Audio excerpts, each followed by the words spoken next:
Muy buenas noches y bienvenidos a Los Informantes.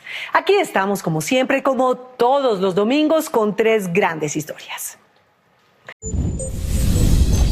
Bien, para empezar, dejemos que sea Alejandro Gallego, nuestro principal reportero, junto a su equipo María José Toro y Danilson Ramírez, quienes nos presente la principal historia de hoy.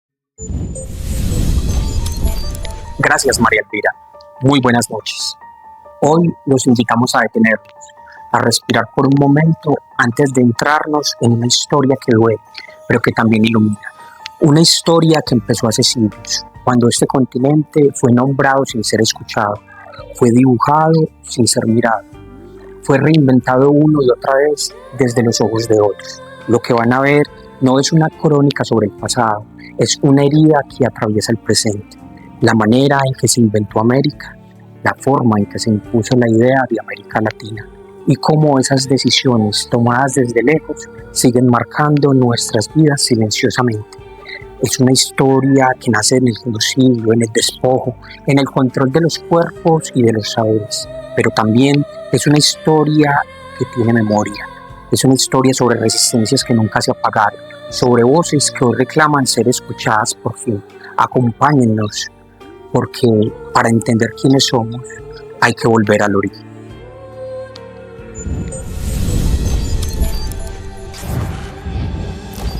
Dicen que América fue encontrada, dicen que fue bautizada, dicen que fue descubierta, pero lo que no nos dicen es que este continente y lo que hoy llamamos América no fueron hallazgos, fueron una serie de invenciones construidas sobre un crimen tan cruel que aún hoy sostienen las estructuras del mundo. Para entender esta historia hay que entender su origen, un origen criminal.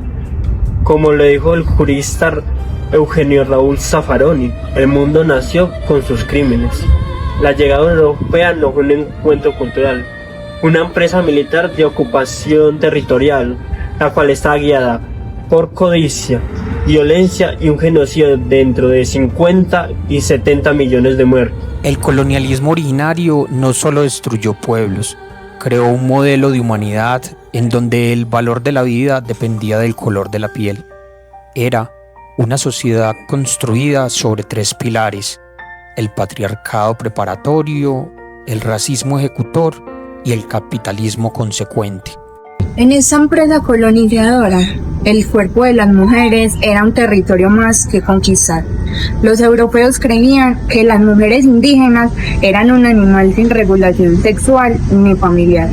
Esta visión contribuyó a abuso sistemático, a apropiación de hijos, a ruptura de linajes y a una imposición del patriarcado europeo sobre las sociedades que no funcionaban bajo esta lógica. El patriarcado era indispensable para la sociedad guerrera colonizadora. Servía para disciplinar, para dominar, para producir cuerpos obedientes. Pero el crimen no terminó con la conquista, se institucionalizó. Quedó inscrito en la maquinaria global que Aníbal Quijano nombra como la colonialidad del poder, el poder del conocimiento, el poder político, el poder de la economía y el poder de la subjetividad.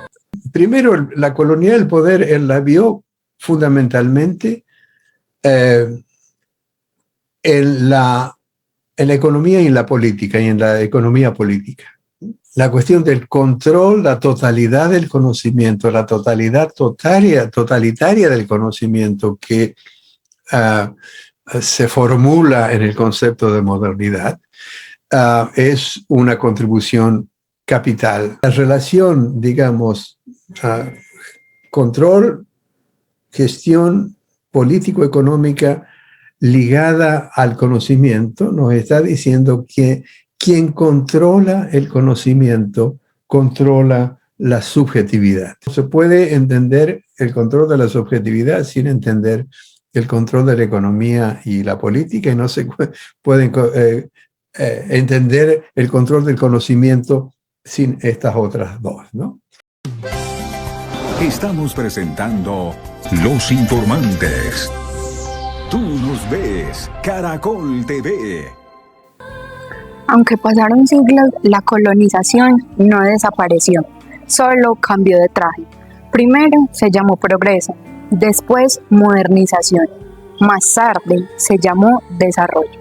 Palabras lindas que ocultaban la verdad.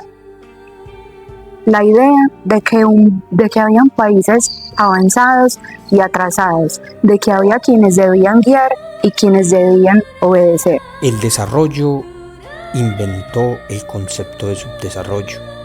Fue un mecanismo para seguir reorganizando el mundo según la mirada occidental. Y la herramienta que usaron para mantener este orden fue silenciosa, pero poderosa: las ciencias sociales. Cuando llegaron a América Latina en la década de los 50, no vinieron acá para estudiar y entender nuestras realidades, sino para disciplinarlas, para que nosotros viéramos el mundo desde Europa y entendernos a nosotros mismos desde ahí.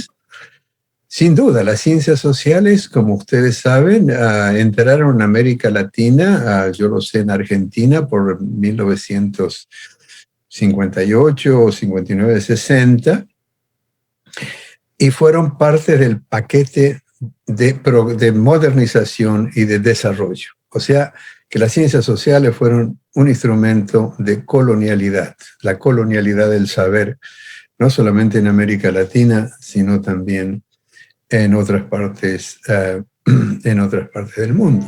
Y así se inventó América y América Latina. Pero este no es un nombre inocente.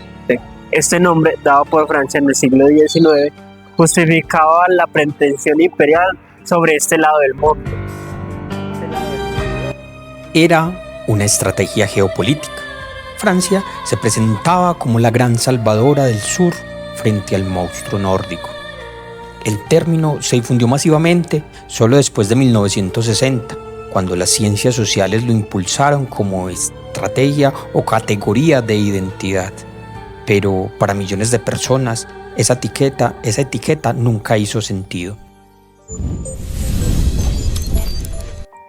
Este territorio tiene otros nombres.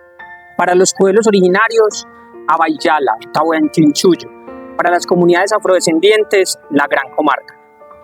Son nombres que no nacen del poder, sino más bien de la memoria. Son territorialidades que se sostienen en cosmologías vivas. La santería, el candomblé, el vudú, el rastafarismo. Formas de vida que resisten y que se reconstruyen o que reconstruyen saberes que fueron destruidos. La historia nos enseñó a nombrarnos como otros nos nombraron. Pero hoy sabemos que no hay modernidad sin colonialidad. Tampoco habrá futuro sin descolonización. Porque un continente que fue inventado hoy está empezando a inventarse a sí mismo. En estas tierras donde alguna vez escribieron otros nuestra historia, aún late la sombra larga de la colonialidad. Una sombra que nació del crimen, del despojo, del silenciamiento, pero que no logró borrar del todo las memorias que habitan en los cuerpos, en los territorios, en los nombres antiguos. Porque aunque nos dijeron que fuimos descubiertos, fue este continente quien tuvo que descubrirse a sí mismo después de un duro golpe. Tuvimos que aprender a respirar tras un patriarcado que disciplinó, tras un racismo que jerarquizó, tras el desarrollo que prometió caminos rectos donde solo había diversidad y mundos posibles. Hoy, mientras las palabras progreso y modernidad siguen intentando ordenar lo que somos, otras voces vuelven a nacer. Voces que recuerdan que no hay humanidad verdadera si se funda sobre la herida de otros, que no hay conocimiento pleno si una sola mirada pretende explicarlo todo, que no hay un futuro digno si seguimos caminando por mapas inventados desde lejos. Quizá aquí, en esa grieta luminosa, comience lo nuestro, no en el descubrimiento, sino en la recuperación, no en la obediencia, sino en la reescritura, no en la modernidad que esconde su sombra, sino en la descolonización que ilumina lo que siempre estuvo vivo, porque este continente fue inventado una vez, sí, pero hoy, con paciencia, con memoria y con resistencia, empieza a inventarse a sí mismo, y esta vez con su propia voz.